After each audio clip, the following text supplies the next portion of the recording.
Update. Would I be the a-hole if I refused to sell my house below market value? Original story. I, 27 female, own a 75% share of a house with my ex, 28 male, who owns a 25% share. The difference is due to my own savings and inheritance money that I put into the house when we bought it a few years ago. Now we are splitting up, mostly because he and I want different things, and he is unwilling to compromise to meet my needs. The house is great, and in the city we grew up in. He loves the place and would like to stay as it has emotional value to him, but due to his lower income, he isn't able to buy me out at market value. He asked I sell him my share below value, which would cost me around $40,000, so he can stay. His reasons are because I don't love the city and the house, and will be able to get something equivalent. I have ambitions to move abroad, so it's more pragmatic to buy him out because I actually want the house. I also have more savings and a much higher income, so indeed it will be easy to get a similar place on my own, while that is impossible for him. While indeed it wouldn't impact me that much to lose the money, I just don't think it's fair, as he's been having much lower living costs due to our lower mortgage, due to the money I put in, and I agreed to give him a share in the first place when I was planning to buy it alone, so he profits due to the increased market value if I buy him out. He thinks I'm an a-hole for not agreeing immediately to his plan, and all our friends and family are on his side and calling me a cold heartless witch for kicking him out after breaking up with him. So would I be the a-hole to not agree to this plan? Now for the top comments before reading the update. Not the a-hole. If your friends and relatives want him to have that $40,000, then they can all get together and give it to him. Not the a-hole. Absolutely do not agree to his demand. It is not your responsibility to take a $40,000 loss just because, what, that's what's most convenient for him? You've already put so much more into this house than he has. If there's a way to go forward with minimal or no contact with him, for example having a lawyer handle all future communications, that would be best. Do not interact with any of the friends or family he directed to attack you. Block them if possible. Them calling you a witch is crossing the line. Reframe. Am I the a-hole for not giving my ex $40,000? You are not the a-hole. Not the a-hole. Opie's question about valuing $40,000 over a 9-year relationship really goes to show how much others have pushed that idea in her head. The one and only reason that her ex has any ownership stake in the house is because Opie was generous enough to allow him to buy a share when she wanted to purchase it alone to begin with. She was already taken advantage of once by her ex right here. The ex cannot afford that house. Plain and simple. He couldn't afford it when it was first purchased, and he cannot afford it now. The house should be sold to a third party at market value. An ex can take her own share and buy a more appropriate home for herself. If everyone else thinks he still deserves the house, they can give him, or lend him, the money to buy it at a reasonable rate from Opie. Not a a-hole. You don't typically give your ex a $40,000 parting gift when you break up. Breaking up is a gift itself in some situations. And now for the update. Thank you for everyone who commented at the time. Gotten a few requests for updates, so here goes. As per a comment, I told him I already gave him 9 years of my life, and I don't owe him anymore. Strangely, he was calm and asked for 3 months to find a way to come up with the money. In the end, he bought my share. I'm sure I could have gotten much more at the open market, and our original agreement in hindsight was in his favor, but I don't care for his happiness and decided to let it go. Like the house, most of the furniture was also mine, and he cried and pleaded for me to leave it behind, as he was broke and deeply in debt with not only banks but also friends and family. And like an idiot I agreed, taking pity. I only took a few items, which I stored there while I found a new place. When I came to pick it up this weekend, lo and behold, he has gotten top-end replacements for the items I did take. Broke, huh? My butt. All in all, he was just taking advantage of me, and has zero dignity begging his ex for money, furniture, and it's clear to me he was always taking and never giving back. It was a very expensive lesson. I probably was a wuss paying him off, putting my own financial stability at risk, as that's what happened, for someone who would have never done that for me even when we were together. Not the most exciting update, but I do get a fresh start in a place that is only mine. You did something out of kindness and empathy. He took advantage. Don't beat yourself up for being a good person. Be glad you are away from this taker. Good luck in moving abroad. Yeah, maybe mistakes were made, but nothing earth-shattering. Cut your losses and move on knowing that you're better off now that he's entirely out of your life. It's how I think about charity or helping people on the street. Others tell me I'm being naive, and they'll just spend it on drugs, or it's a con or whatever. Maybe, possibly, probably, but that's on them. I'm doing a nice thing, trying to be helpful, trusting and caring for people. That's how I want to live. If they are cheating on me, that's how they live. If you are untrusting and suspicious of everyone, yeah, you might be $5 richer, but that's how you're living. I'm happy. You're free now, that's all that matters. Focus on that.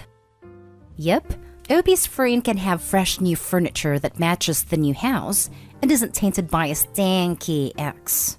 Way to go, Opie. Enjoy the freedom, new digs, and new things. Oh, he is still broke.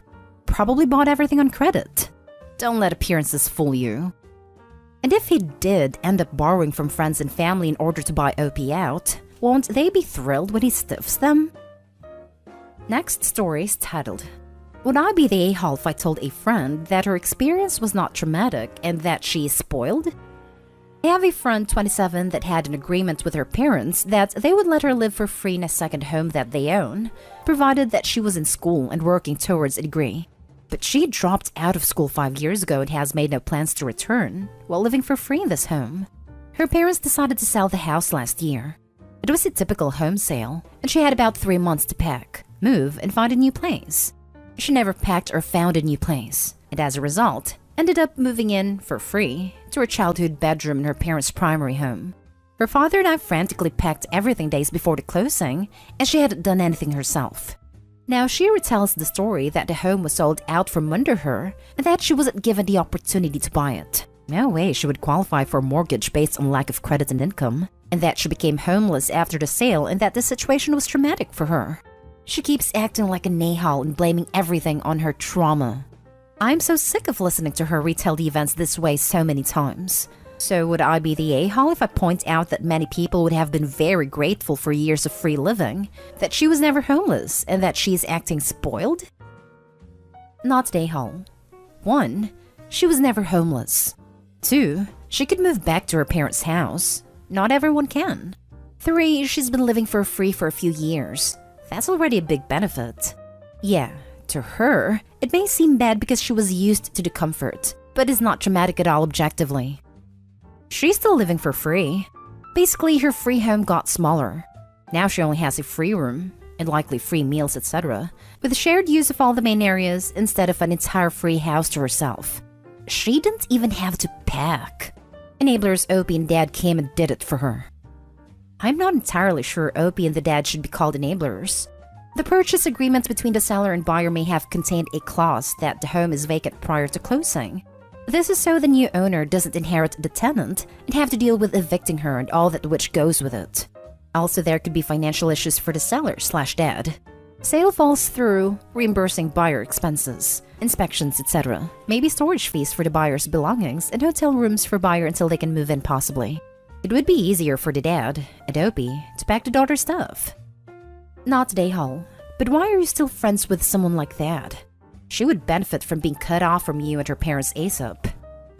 Believe it or not, we did used to have good times together. But lately she has just been acting very rude and blaming everything on her trauma, and using that as an excuse for being rude. Maybe suggest for her to go to talk to a therapist about it? I feel like one big thing must have triggered all this, to be honest. And maybe she just doesn't realize she needs to talk to a professional. Not today, Hull. At first, I thought it was going to be something, and I was going to say people have different experiences. But no, this is her just being spoiled and kinda lazy. Next story. Am I the a-hole for sticking by my no family policy? I, 52 female, inherited some money and decided to invest some of it in properties to rent out. Things were good for a few years, so when a cousin of mine approached me about renting in one of my apartments, I agreed, but only under the condition that they pay the same amount of rent as everyone else. My cousin agreed. In the first year, everything was good, until they hit hard times and were begging for leniency. They were family and had kids, so I decided to work with them a little as I was told that this was only temporarily. They still paid me something regularly, but only paid the market value once every 3 months. Because again, times were hard. And anytime I tried to speak to them about it, they would give me some sob story. And I would get pressure from other members of the family because they accidentally found out. For 2 more years, I put up with this crap. Until I found out that not only did my cousin bounce back about 6 months from when they asked the first time, but they were doing better than ever, and bragged about how they could get away with paying less rent. How did I find out? The wife posted pictures of a trip in social media because she loves to brag. When I confronted them, they tried to say that the trip was paid for by someone else, but when they refused to provide proof, I hit them with an eviction. As predicted, they sent the flying monkeys after me, but drew out the eviction process as long as possible. In the end, I managed to get them out, but not after they did some damage on the way out. I'm still angry and refuse to talk to my cousin or his wife to this very day. After that, I made a no family policy and made it known to relatives that while I would recommend them other places to rent, they could never rent with me. Everyone eventually seemed to get it, or at the very least stop pestering me about it, until I was approached by another cousin, other side of the family, and asked if she could rent for me. I told a gentle but firm no and explained my reasonings. She seemed disappointed but didn't bring it up. However, I did get an earful from her mother told me that it wasn't even their side of the family that screwed me over, so they shouldn't be punished. Am I the a-hole? Now for the comments. Not the a-hole. The mom's reaction just solidifies why you have that policy. She feels entitled. Pretty much guaranteed to have the same issue if you rent to her. Not the a-hole. You're not going to have a similar experience. You already have had it thanks to the mom's reaction. Respond, I appreciate you proving my point with the action you chose to take. You made a decision to inappropriately insert yourself into a legal agreement to demand special treatment. Your message is a perfect example of the exact reason I do not rent a family. Thank you for giving me such a reminder. Not the a-hole. You learned why it's often a bad idea to do business with, or lend money to, family. If people can't respect that boundary, it's on them. Not the a-hole. Never do business with family. Business of any kind. Don't give them loans, don't sell them stuff, or buy stuff from them. None of it is ever worth it. If you want to just give a family member money as a gift, fine. But as soon as it becomes about a loan or a business of any kind, it'll just cause problems. I agree. You can call it a loan, but be prepared for it to become a gift with no hard feelings. If you aren't good with that outcome, you should always say no. Not the a-hole. The rental process between me and a potential tenant is just that, between me and the potential tenant. The fact that you are involving yourself in something that is frankly none of your business is exactly why I have this no family policy in place. I'm sorry your daughter was disappointed, but you are exhibiting exactly the behavior that contributed to this policy in the first place. Last story is titled, Am I the a-hole for not helping my sister who currently could be homeless? My sister and I didn't have the best relationship growing up. She spread lies and rumors about me, and she did cause 2 of my breakups and was always my parents' favorite kid. My parents eventually disowned me, and I quickly cut them from my life and paved my own path. I would say I'm pretty successful. I do own multiple properties throughout the US, including one next to my old home where she still lives. The house is currently vacant for personal reasons, but I do go there often enough to prevent squatting. My sister recently called me up, presumably finding my number from the internet, asking if I could help her. She went on this whole spiel about how her boyfriend was abusive and so forth. I mean, it is probably true, but karma.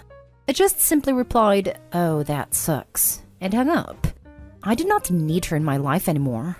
She called me again a week ago, and I simply asked if she had any friends that she could go with. And she said that she lost most of her friends, and the person who she is currently living with has to move. She knows I own property, and she asked if she could use it.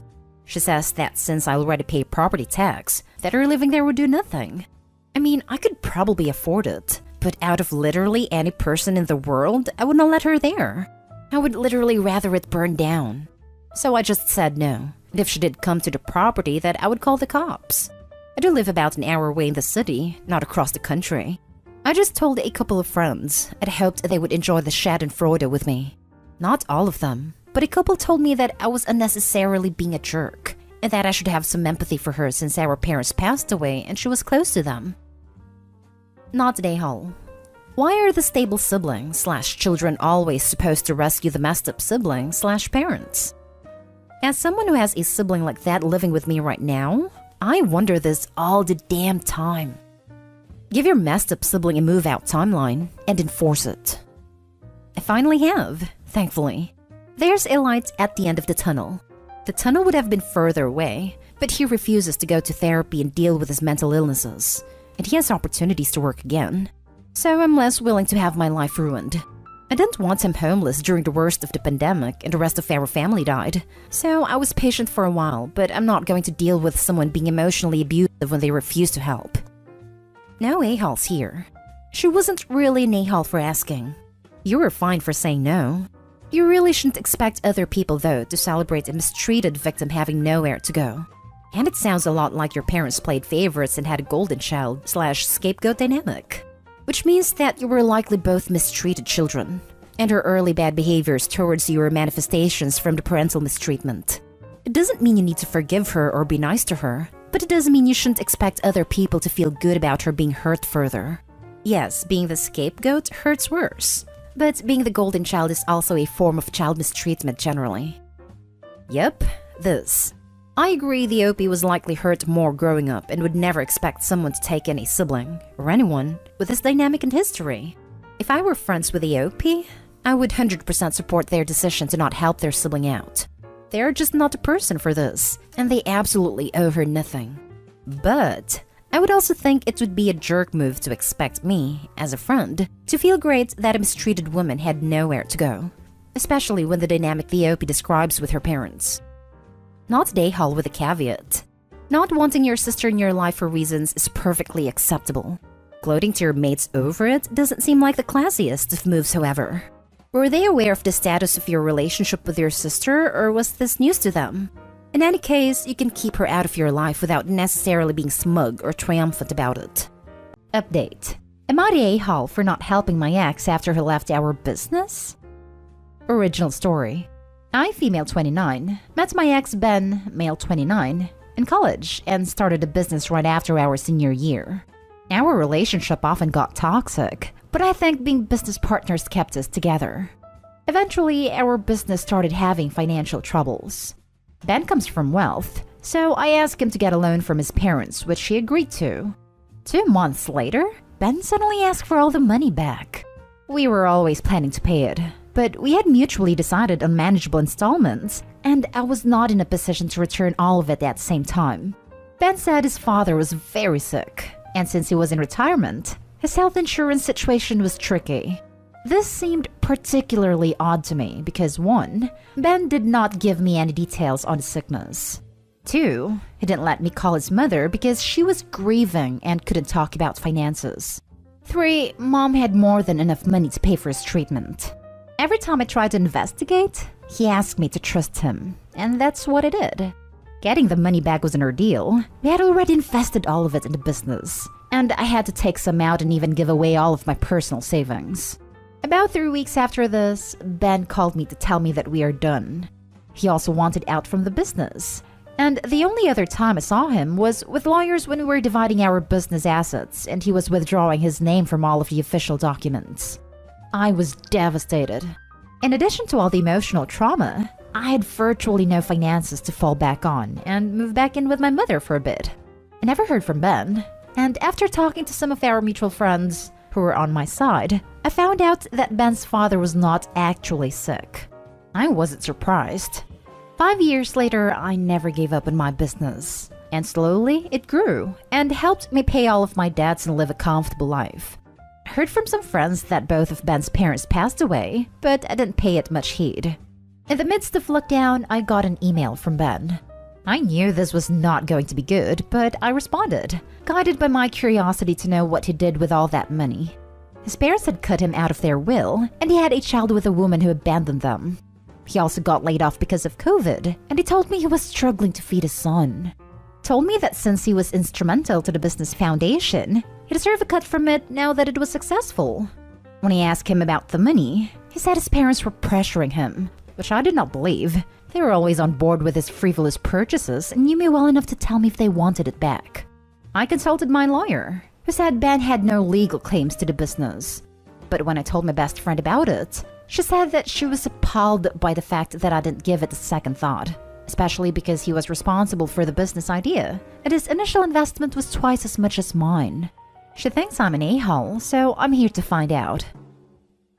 Now for the top comments before reading the update. That's a clear not an a-hole. Congratulations to you for persevering with the idea long enough to make it a success. Exactly. Very clear not an a-hole. No idea why any friend would suggest otherwise, actually. I met her through him. She says she has always liked me more and hasn't spoken to him since the debacle, but I don't know how true that is anymore. I mainly consulted her because she knew the entire story thoroughly, but now it seems like she has a massive conflict of interest. He lied about his father being sick.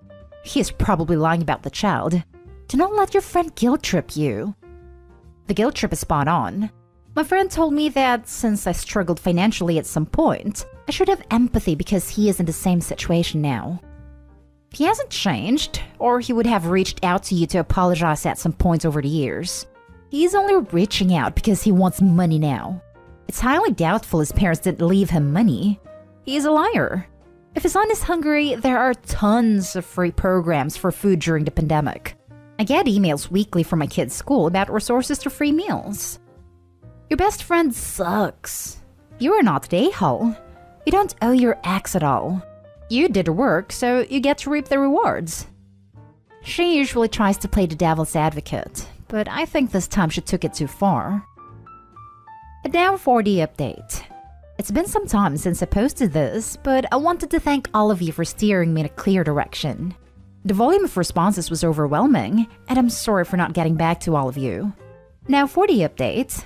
My ex does really have the son, and I was able to verify this. I also found out that he wasn't cut out of his parents' will. The money simply just wasn't as much as he was expecting. Even though he did lose his job, he had a lot of fallback money. I also forgot an important detail in my first post. I recently did an interview in a local newspaper about my business, and my ex may have read that and found out that my business was doing well. Since I didn't need that money, my only explanation for why he reached out to me is that he felt entitled to my success and the money I made. Now about my friend. She admitted that he reached out to her before he emailed me, but later after some coaxing, she told me that they had been speaking casually for some years. I'm not the most confrontational person, so I cut her out of my life. And yesterday, I found out through Facebook that they're engaged. Well, one last thank you. I am admittedly a gullible person, and you all helped me not get played. Yesterday, I found out through Facebook that they're engaged. Oh, this actually made me chuckle. Sounds like they deserve each other. True, true. Train wreck coming down the track. Congrats on the business success and in not getting sucked into their scam. Sounds like you've learned some valuable lessons, without too much long-term damage. What a crappy friend. She wanted to coax Opie to give her future fiance money. Yeah, a couple of con artists, those two. I really hope things go better for you, Opie. I'm glad you got that toxicity out of your life. Stay safe, Opie. Your ex and your ex-friend deserve each other. Congrats. I know, right? Opie, you deserve a partner who will cherish and love you forever. I really hope you find that, be it a romantic or platonic partner. Really sucks that your friend wasn't on him trying to scam you. Stick to your guns and protect yourself and your business, cause no way is a part of it. Hope you stay safe and can stay afloat. Well, more than anything, it has been a learning experience. Thank you for your wishes. Next story is titled, Am I the a-hole for rejecting conditional help? My boyfriend, 26 male, and I, 26 female, have been together for about 3 years now. We spent the past year living together and watched his mom die of cancer. It was brutal, but I was always with him. We just got our own place. Boyfriend has an office job while my work is in flux. Moving without a secure job made me nervous, so boyfriend offered to pay more than half our rent. I didn't accept, so we didn't discuss it further. I lost more income this month, so very nervously, I began to ask boyfriend if he was able to cover about $150 more for 1 to 2 months, less than he offered. I asked generally. He was tepid, but he said sure, he could help. The next morning, we fought, unrelated to finances. I was upset and took an hour walk. Long story, but boyfriend said that by being gone longer than 20 minutes, I wasn't respecting him. He said that now he thinks about it, he isn't comfortable helping me with rent. He brought it up again until I addressed the comment specifically. I told boyfriend that I thought this was an appropriate way and time in which to bring up sensitive logistics, and it felt manipulative. He told me his help is conditional, especially the money. He will not help me if I don't treat him well. The fact he offered to help me with rent in the past doesn't matter. He said he has money to spare, but the fact that I just assumed he had a comfortable income, or that he would help because he offered to help before, is disrespectful. He wanted me to know that his withdrawing of support is repercussion of my behavior, / the argument. I told him I understood his discomfort, and I'm sorry, but I won't rely on you for financial support if it's conditional. I can't rely on you if it means I walk in eggshells, anxious about fighting with you or upsetting you in case you withdraw help anytime we argue. I will pay my own way and figure it out. Your money is yours, and I won't count on it. Hey, his money is his money. I'm not upset it doesn't feel comfortable helping me, but I am about the discussion and conditions. However, when I said I didn't want his help, he got very upset and angry. He said that the only reason I felt trust had been broken was because I wasn't viewing things objectively, and if I was more empathetic, I would see that he was right. He yelled after me, "What? So you don't want my help at all anymore? Because if so, I'm going to backcharge you for half of your birthday, etc. Is that what you want? I want you to tell me before I tally everything up." I told him to stop goading me and leave me alone. Am I the a-hole for believing that after everything, his help shouldn't just be conditional? I'm not entitled to his money. Never. But if he agrees to do something, isn't it wrong to make his help totally dependent on if he deems my behavior appropriate or respectful enough? Am I the a-hole for saying that I don't want to rely on him out of fear he'll rescind his help if I step out of line, and I feel uncomfortable that he would leverage logistical aspects of our lives in unrelated arguments? Not the a-hole. It seems incredibly controlling and manipulative. Don't take his help under any conditions, and take steps to make sure he cannot financially control you in any way. I think you are spot on in seeing red flags here. And honestly, eventually everyone is in a position to need help. Maybe you should find a partner who you can be vulnerable to without fear of reprisals. Incredibly controlling. That's why he was so angry when she said she didn't want his help. Because he thought he had found a way to control her. Red flag galore. Agreed. And he still tried to find ways to hold it over her head by threatening to backcharge her for birthday gifts. What the actual hell? Not the hell.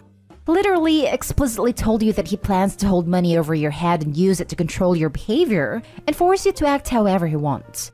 Shy of actually standing in front of you and saying the words, "From this point on, I will be using my more secure financial position to financially mistreat you." There is no way he could make it any more clear that that's what he's doing. Yep, exactly what I was thinking. Pretty sure I first saw it on here, but when someone shows you who they are, believe them. Not a-hole. He's trying to financially control you. Stay independent and run from this relationship as fast as you can. If you have his child, you're screwed.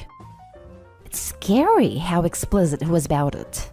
Like he told her he was going to financially abuse her. Usually it happens slowly over time, but he just came right out and said it. I hope he needs to get away from him as soon and as quietly as she can. That is so not okay. Now for the last story. Am I the a-hole for being upset my husband upgraded my engagement ring and changing it back? My husband and I didn't really have a spontaneous proposal. We just mutually agreed we wanted to get married on next date. I told him that for my engagement ring, I wanted to wear my late mom's. It's a simple gold band with a small diamond on its own. My husband wanted to add onto it and make it fancy, but I honestly loved it as is, and I'm not into big flashy jewelry. He reluctantly agreed and I started wearing it not long after. When it came to pick out wedding bands, I chose one similar to his, gold and not flashy.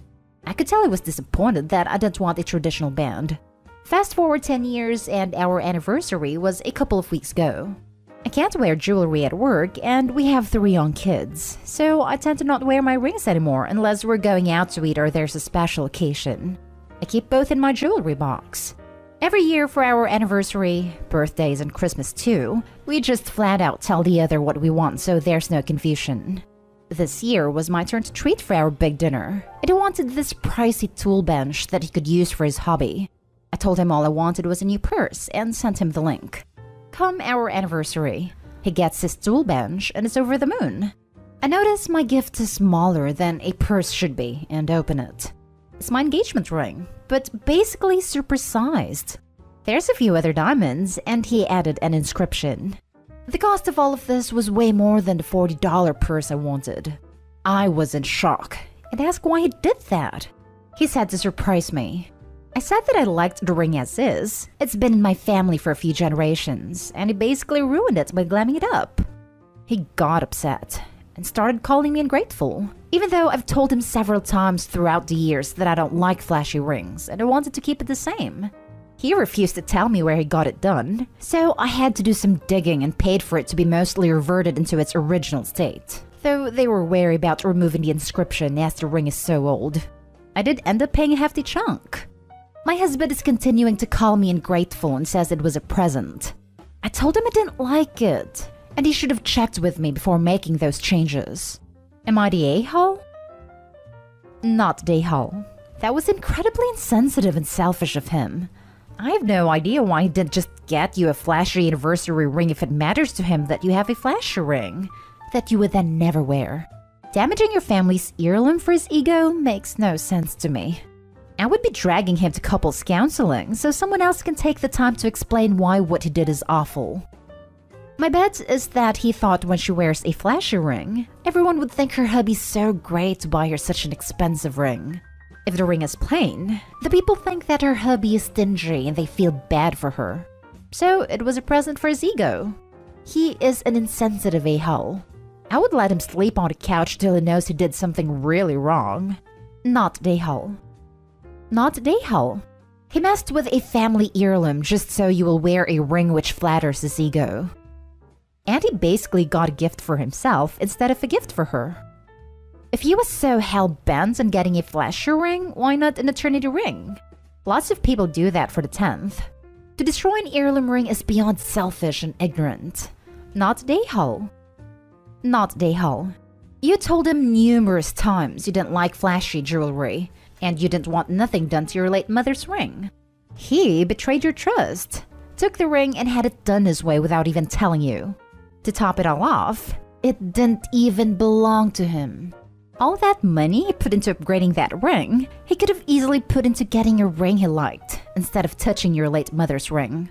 That's the sole reason I'm furious for you, OP. He could have went and picked out any ring at the jewelry shop, but he took the one that meant the most to you and basically destroyed it in a sense, and you were lucky to have it restored. When he calls you ungrateful next time, tell him you at least didn't betray his trust or boundaries or your mother's memory like he did. That'll shut him up right quick. Not to mention that he wouldn't even tell her where the changes were made when she was trying to fix it. Then didn't even cover the cost of undoing the damage it did. Not only did he give a gift that she explicitly didn't want, but then she had to pay to undo it while he refused to help her. Not the a-hole at all. And I really hope she's noticing all of the red flags here beyond the many obvious ones. This guy's behavior is awful on so many levels. Am I the a-hole for not wanting to name my child after my late husband? Plus updates. Original post. Me 31 and my current husband 35 recently found out that we were expecting twin boys. And my first husband's mother is livid that we aren't naming one of them after her son. A little background. My first husband Michael and I were college sweethearts. We got married not long after graduation, and I thought I would be with him for the rest of my life. Unfortunately, we were only married for a couple of months before Michael passed away suddenly. It was one of the worst times in my life, and I never thought that I would ever fall in love again, much less get married again or have a family. I remained very close with Michael's mom, my mother-in-law, and she was very supportive when I eventually started dating again. Not long after I met my current husband John, I took him to her house so that they could meet. She was so excited to meet him. And I remember going to the bathroom and crying tears of relief that she wasn't angry at me for moving on. When John and I got married, she was so happy for me. And on my wedding day, she took me aside and told me that she knew Michael was happy for me too. It meant so much to me to hear her say that. Earlier this year, John and I found out that we were pregnant. At first, mother-in-law was ecstatic, making jokes about being a bonus grandma and asking to help plan a gender reveal party and baby shower. But then when the subject of names came up, she was shocked that we weren't planning to name the baby after Michael. I explained to her that if it was a boy, we were going to name him after John's father. I could tell she wasn't happy, but she seemed to accept it. Things took a turn for the worst after my 20-week ultrasound, when we found out that I was carrying twin boys. When I told her the news, she flat out told me that I had to name one of the babies after Michael, or she would never forgive me. When I told her that we weren't going to do that, she absolutely flipped, saying that I was betraying the memory of her son. I tried to make her understand that as much as I love and miss Michael, that chapter of my life is over. And I feel like it's disrespectful to John to insist on naming one of his children after another man. At first, John said that he would be fine with it if it was what I wanted, but eventually he admitted that the idea made him uncomfortable. I never want to make my mother-in-law think that I've forgotten Michael, or that he wasn't important to me, but I don't want to name one of my children after him either. And honestly, I don't think he would have wanted me to. There are better ways of remembering him than giving his name to a child that will never have any real connection to him. I tried explaining this to mother-in-law, but she just wouldn't hear it. She told me that she would never speak to me again if I didn't name one of the babies after her son. She's been a really important part of my life, and I don't want to lose her. But at the same time, I feel like she's giving me an unfair ultimatum. Am I the a-hole? Now for the top comments before reading the update. Not the a-hole. We all grieve differently.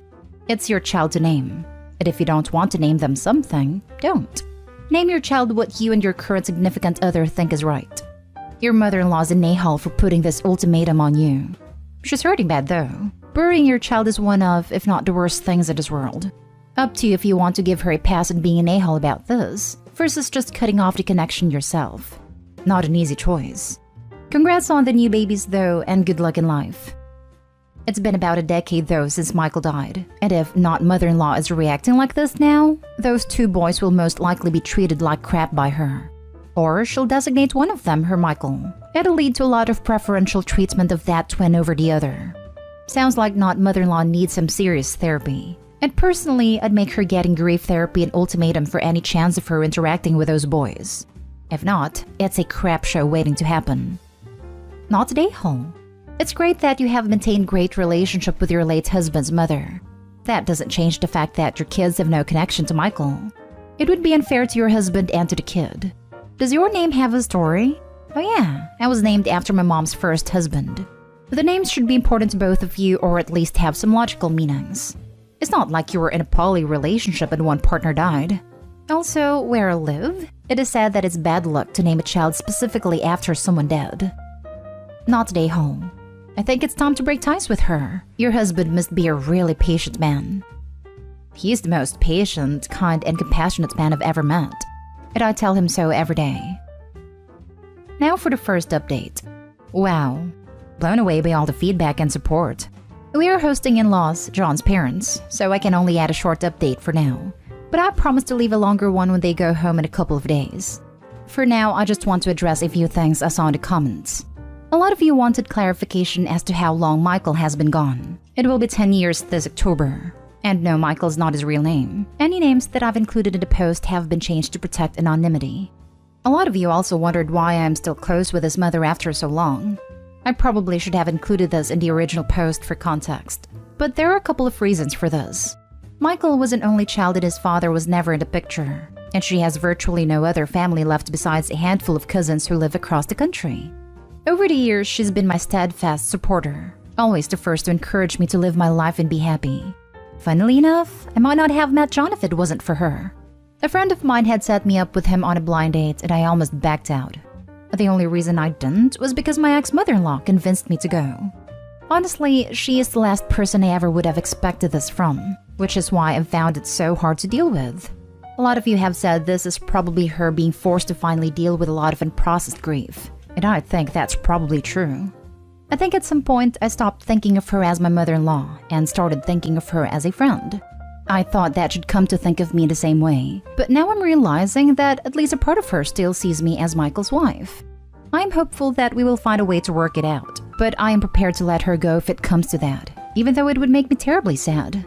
To those of you who said I should start putting up some boundaries with her, you're probably right. I honestly thought all of the bonus grandma jokes were harmless at first, but now I have started to think otherwise. I don't want to make any rash decisions yet until we've both had a chance to calm down. But as things stand now, she has a lot of work to do in a way for regaining my trust. As to where I stand on the name issue, I am not going to name either of my children after Michael. For those of you who were worried I might cave on the issue, don't be. It was never an option. I briefly considered doing something with a middle name, but ultimately decided against it. I don't want to burden either of my children by naming them after a man they will never have any connection to. As to how we honor Michael's memory, every year John and I go visit his grave on his birthday. It was actually John who started the tradition. The year we got engaged, and we haven't missed a year since. Maybe someday when they're old enough, we'll take the boys. I don't know how exactly, but I'm sure I'll find a way to explain to them who Michael was and what he meant to me. For those of you who ask if this was having a negative impact on my marriage, the answer is no. John has been my rock through the entire pregnancy, and his only concern during this ordeal has been my emotional well-being. I know beyond a shadow of a doubt that if I wanted to name one of these babies after Michael, that he would let me and never say a word about it, no matter how much it hurt him. Which makes me even more determined not to cave on the issue, because I refuse to repay his selflessness with selfishness. As to where things stand with ex-mother-in-law and I, my sister-in-law, brother's wife, is good friends with her. They teach together at the same school. So right now, she's acting as a sort of go-between. She says that she thinks ex-mother-in-law is having a long overdue emotional breakdown. We both agree that she has avoided fully processing her grief, and now it's all coming to a boiling point. She's pushing hard to get her to see a therapist, and I'm hopeful that we can salvage at least some of our relationship. But if not, I'll find a way to live with it. And finally, to the handful of commenters who insinuated that I am still in love with Michael, and that I'm not being fair to John, let me just say that until you've been in my shoes, you won't understand. Michael and I were very young when we got married. I loved him very much, and he will always, always have a place in my heart. But John is absolutely the love of my life. It took me years of therapy, but I don't feel guilty about it anymore. Thank you all so much for commenting and leaving your thoughts. It's helped me so much to process things and sort out my emotions. Planning to see my ex-mother-in-law later this week after current in-laws leave, and I will be back with an update as soon as possible. Now for the second update 7 weeks later. I meant to do this sooner, but it has been a wild month. As it turns out, caring two human beings inside of you takes a bit of a toll, and lately I've been feeling it. As of yesterday, I'm at 32 weeks, which means we're officially out of the danger zone if the boys decide to come early, but hopefully they'll stay where they are for a little while longer. John and I were advised by a friend that we should give them names that mean something to us as a couple. So we decided to name them for our favorite Tom Hanks characters, as it was our mutual love for the actor that we first bonded over. Hint, neither of them will be named Forrest. One of them will be named after a character starred alongside Meg Ryan. Since I made this post, it has come to light that ex-mother-in-law has a serious problem with alcohol. I never realized this before, because apparently she was very good at hiding it. Also, I've been told that while she has been nothing but supportive and kind to my face, she has made some very unkind comments about me and John behind our backs. She's even told some people that I cheated on Michael, her son, with John, even though I didn't even meet him until several years after Michael died. We went no contact 2 weeks ago, and it makes me very sad, because Michael adored his mother, and it would break his heart to see her like this. Because as awful as she's been to me lately, I know it's just because she's in pain. Still, I know he would understand why I've decided to cut her out of my life. I truly hope that one day she'll heal, and we can find a way to be friends again. Now for the next story. Am I the a-hole for telling my fiance he doesn't get to name both of our babies? I'm pregnant with twins, and my fiance and I just found out we're having a boy and a girl. We started talking about names the other day. He told me that he really wanted to name the baby boy after himself, first and middle. I wasn't on board at first, but after thinking about it, I agreed. I told him that for the baby girl, I wanted her first name to be my sister's since we were very close, and the middle to be my dad's since he passed when I was young. My dad's name isn't really unisex, but is becoming a common girl's name. My fiancé got visibly sad. and told me he wanted to name the baby girl after his mom and have the middle name be his dad's name. His dad's name is a unisex name. I told him that I didn't really think it was fair that he got to name the first baby what he wanted, and now wants to name the second baby also what he wants. I also said it wasn't fair that my family gets excluded.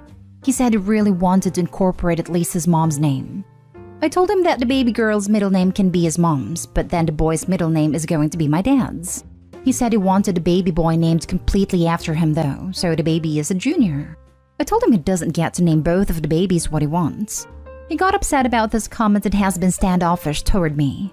I don't think that was so awful of me to say, but now I'm second-guessing my comments and wondering if I'm an a-hole for it. Now for the top comments. Not an a-hole. Also, it is a nightmare paper-wise when a kid has the exact same name as their father. My family did this with my brother, and it causes so many problems. I highly don't recommend that you do that.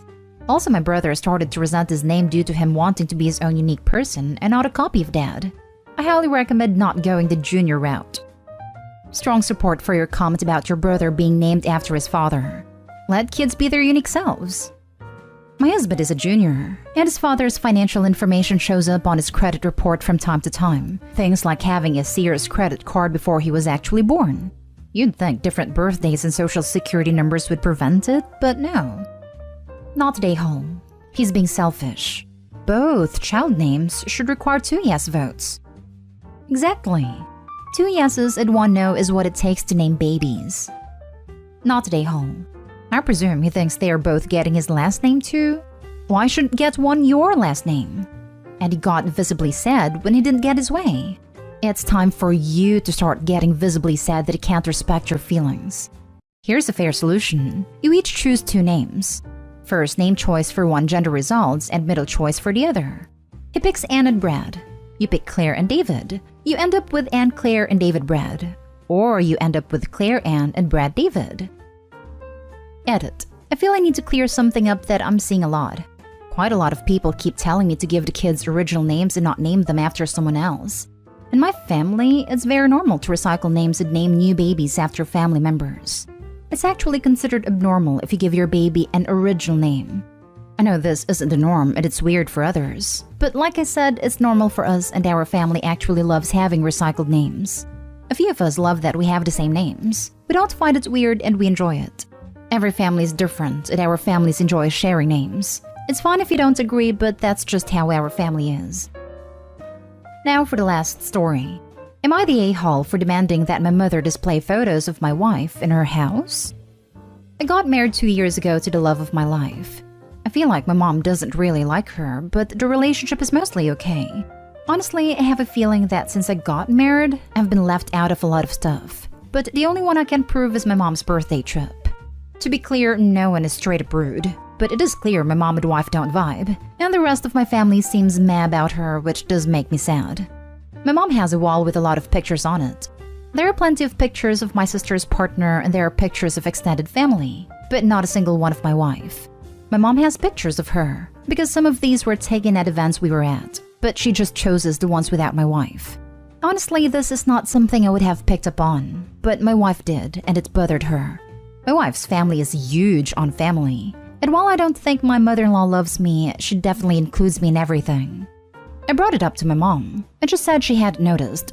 I said I didn't really believe her, and she shrugged and said my wife isn't her daughter. I pointed out that my sister's partner isn't her son, or my aunt's husband isn't her brother, but she has pictures of them.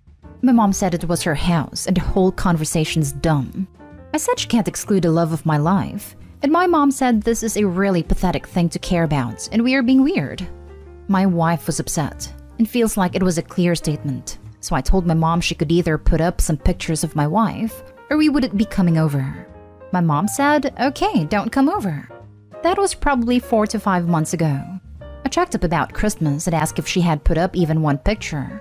My mom said no, she wasn't going to, we can't make her, and just don't come to Christmas and see if she cares.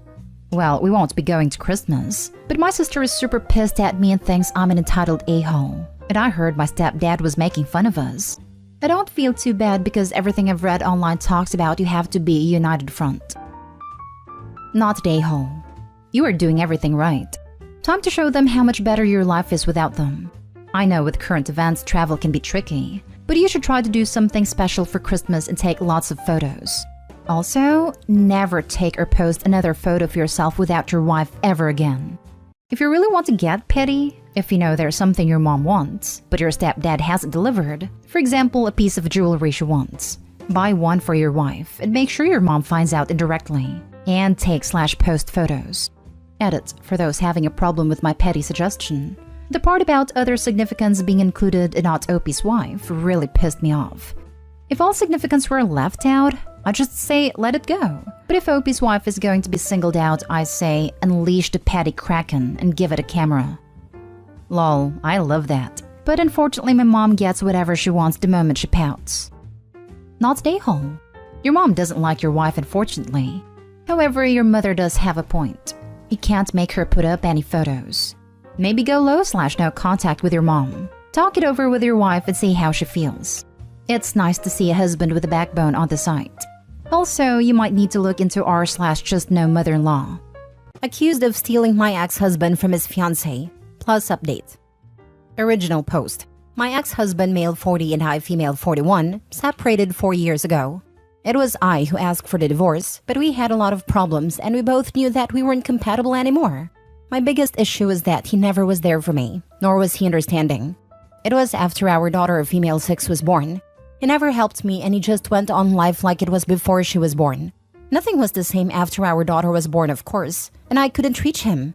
We fought all the time. I was suffering from depression and weight gain, and I felt awful about myself. I probably wasn't easy to handle either. The divorce was amicable and he proved all my worries wrong that he would neglect our daughter, since it felt like he wasn't willing to adapt to his new role as a father after her birth. But no. I was happy that he proved me wrong and that he turned out to be a great father to our daughter. But at the same time, I wish he would have stepped up earlier when we were still together. He started seeing his fiancée, female 31, about 3 years ago. This killed me because I still loved him very much. But I wanted to be happy for him for our daughter's sake, so I pretended I was just that. After a while, he introduced her to my daughter and she seemed to be nice. And she was very good with my daughter and loved her. And my daughter seemed to really like her, so I was at least relieved that she is a good person who cared about my child. I never told anyone about my feelings and regrets, but kept it to myself because it is my own doing, and now I take the responsibility. About 6 months ago, when my ex was dropping off our daughter, he told me that he was engaged. I felt like I wanted to pass out, and I don't even remember how I managed to pull myself together and put on a smile to congratulate him. I cried for weeks afterwards. I didn't even know what I was expecting, but I was devastated. A few weeks after, I met my ex-husband's sister at the grocery store and she asked me how I felt. I felt my tears welling up, and all she needed to do was to hold my hand for me to burst out crying. She asked me if I still loved him, and I tried to act happy for his sake, but she probably wasn't convinced. My ex was a bit changed afterwards, and at first I thought I was imagining things. While we've always been cordial towards each other, he was more chatty now and he made excuses to stay longer during drop-offs. And even a couple of times, I thought that he made sure to arrive around dinner to ask if he could stay because he was hungry.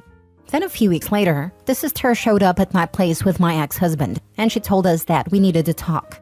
He said that he never knew that I still loved him, and that he still loved me too. If he knew, he would never have tried to move on. Later I heard that he ended his engagement. His mother called me, even before I knew he had ended his engagement, to tell me that I was the a-hole for ruining his happiness. That I broke his heart and now I waited for him to find a good woman who could give him a good future, a better future with more children, to just pick him up again. Also, his fiancée sent me many DMs calling me an old witch who was using my daughter and his love for her to take him. That I'm pathetic and desperate, and he only thinks about our daughter. I feel bad because his ex has been nothing but good towards me, and she lost 3 years on him. Am I the a-hole? I didn't answer the ex-fiancé and I haven't spoken to him yet. He is asking me out on dates and is talking about counseling so we don't make same mistakes again. I feel so guilty. Now for the top advice before reading the update. Well, communication for the win. His suggestion of counseling is a good one. You can both learn to, like his sister, get to the heart of the issue. I wouldn't feel guilty if I were you. Feel badly for his ex? Sure. And speaking of communicating, your ex needs to do that with his mother if you are going to pursue this new improved relationship with your ex. And he needs to be direct and succinct. It would have been better if the communication won before the divorce, but better late than never, I guess. OP, I think you two need to have a coffee date to set the rules going forward. Agree to counseling then, and make sure the first session happens before any further dates. And no telling your daughter anything before you two are 100% sure it is real. Don't go getting her hopes up, only to split up again, especially if she really liked the ex-fiancé. She has been through enough negativity because of the decisions made by her parents. Please minimize any further hurt. During those counseling sessions, make sure you tell him what you wrote here, that the reason you asked for a divorce was because he let you down by making you feel like a single mother with no help, and that you felt he wasn't ready for parenthood because he never stepped up and showed you otherwise until the divorce forced him to. Please don't let communication break down again. Even if you two don't get back together, the therapy is still a good idea for you two to learn how to parent as a team, for your daughter's sake. I don't think you did anything wrong. Had a sister not asked you that specific question, you probably would have took it to the grave and let him move on. Come to find it felt the same. It was fate, babe. You did the right thing and ended it with her, and is now trying to move forward with you. That's amazing and so healthy. You both have grown and see your mistakes. Now you can start something new with each other. Go for it. Wishing you all the best. You can bottle up your emotions for only so long. Ex-sister-in-law pulled a pin and your feelings exploded. In no way is that your fault. Ex-fiancé is hurting and lashing out. That's understandable. Acceptable? No. But she deserves a little leeway for now. Eventually, she will realize that she dodged a bullet. No self-respecting woman wants to be the second fiddle to a man's true love, which seems to be you. Mother-in-law needs to watch herself. Apparently, she has forgotten that you're still the mother of her grandchild. She keeps wagging that vicious tongue and she's not going to like the consequences. You need to put a stop to that immediately. That BS can easily carry over to your daughter. Hopefully, some time and a whole lot of healing will resolve the hurts and broken hearts. Take your time venturing forward and make sure this is definitely what you want. Yep, ex-fiancé is clearly upset now, but she will soon realize that it's better the wedding was called off earlier and she didn't need to go through a messy divorce or feel like a third wheel in her own marriage. Now for the update. Thank you all for your support. I didn't expect the majority to be on my side and I want to make a little update. My ex-husband has been spending more time with me, often without the knowledge of our daughter, because we don't want to confuse her in case this doesn't work out. I love him so much, so I don't know why I'm so terrified. We have also had a couple of therapy sessions together to talk. We will continue with therapy. My husband's sister has been the one taking care of our daughter when we are seeing each other. We go on walks, dinner dates, and therapy. On Christmas, he spent the day with us. There were some problems because he was supposed to celebrate with his parents, my daughter and his sister and her family. Mother-in-law refused to include me, so he ended up asking me if we could celebrate at my place. Sister-in-law chose to celebrate with us instead. I had my sister and her family too. Our daughter was very happy about this, since he has been staying for dinner a few days a week with our daughter. We are frightened about how to proceed. I am afraid to mess up my daughter. Our plan is for him to move in with us or that we move to a new house together as a fresh start. Only problem is that my husband's ex refuses to leave his apartment, and we are gonna need to sell both properties to be able to have one bigger house to a new start. What do you think? Are we hurting our daughter? Anyone here who is or has been in the same situation and can tell me what children think about their parents be together after growing up with them apart? Are we taking it slowly enough? Info, how old is your daughter? Does she remember a point in her life when y'all were together? Was she aware and knowledgeable when y'all split the first time? She is 6. No, she doesn't remember us being a family. She was 20 months old when her dad and I separated. This is good then. Given her age, she doesn't really have a firm grasp on what normal would be, and probably doesn't comprehend how different your relationship before was versus now, versus in the future when y'all potentially move in together. Since she won't have anything to compare it to, you should be able to keep it a pleasant experience for her. I'd recommend not delving into the relationship terms. No 6-year-old really understands what dating or monogamous, boyfriend, or even relationship is. Keep it in terms she naturally understands. Like mom and dad are spending more time together. Dad's gonna start coming over for dinner more often. If you're both 100% sure you're getting back together and want to stay in your house or get a new house, ask your daughter. Would you like to move to a new house? Would you like daddy to be with us? I see no harm in asking your daughter her feelings on the situation now. I'm not saying give her your full history, but getting her feelings and thoughts out there. She may have questions, and letting her know that she can ask anything and that all her feelings are valid may also make you and your partner feel a bit better moving forward. But if you both don't know or ask your daughter, you may be going slower than necessary. From my point of view, if you and your partner are both together with your daughter in a happy household, and your daughter is happy when you're both around, don't panic too much. You can always have mommy/daddy-daughter days out, as she is probably used to that from when you were separated. And it'll be a fun thing for her to have all the attention of just one parent for the day. I think a new house would be a lovely adventure for you all sort of stamp a new life. Make fun plans to travel and never stop communicating. Have relaxed conversations, cuddle up about thoughts and feelings, make sure you're both doing all you can so you both feel validated. This is a second chance. Grab it with both hands. I can imagine there will be drama from his mother and ex, so this is the time where you both need to be strong together and make sure you both work as a team to deal with it together. Good luck. If I ask my daughter, she would be more than thrilled. The times her father stays for dinner, she is just so happy. She almost lives with me full-time now, because he rents a room since his ex still refuses to leave his apartment. She has her own apartment, but still wouldn't leave his. I guess we are both terrified of moving forward, because we don't want to hurt our daughter. Isn't it manipulative if I ask her if daddy can move in when she knows that I want him to? I don't know. Maybe I'm overthinking things. The therapist said as much. We do a lot of family activities together now. The three of us, and she enjoys it very much. I don't know. This whole thing's only have been 8 months since he proposed to his ex, so I was trying to reconcile. Maybe stay like this for a few more months with a few more therapy sessions. Last story. My sister slept with my boyfriend and I sent her a really cruel message that I don't regret at all.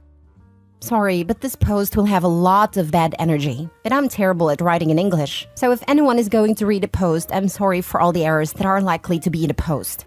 So a few days ago, I, female 25, found out that my sister, 24 female, has been sleeping with my boyfriend, now ex 25 male, for 1 year or probably more. We dated for 3 years. They always had a close relationship, but I obviously took it as something innocent. I don't like video games, but my sister does. So they talked a lot by text and I thought it was about games they like. Until I found out that no, they talked a lot about their secret dates while I was working and in college. I found pictures, videos, and a lot of other disgusting things in the chats between my ex and my sister. My pathetic sister found pleasure in asking my pathetic ex all the time if she's smarter or prettier than me. She even compared our private parts. What the heck? We're both pretty, but she's actually thinner and prettier than me. And even if she's an introvert, she has her group of friends, so I really don't understand where she got so much venom towards me. Our parents never compared us or anything like that, and she was always the one asking my ex to compare both of us in the chats. The first thing I did was throw all of my ex-boyfriend's things out of the apartment. I insulted him in 1,000 ways, and I kept the PC that I gave him for Christmas. I didn't speak a single word to my sister for over a week, and she didn't contact me like the coward she is. Until yesterday, when she sent me a message trying to justify herself by saying that it was a mistake. Yes, a mistake that lasted more than a year. And that I should forgive her because we're sisters, blah blah blah.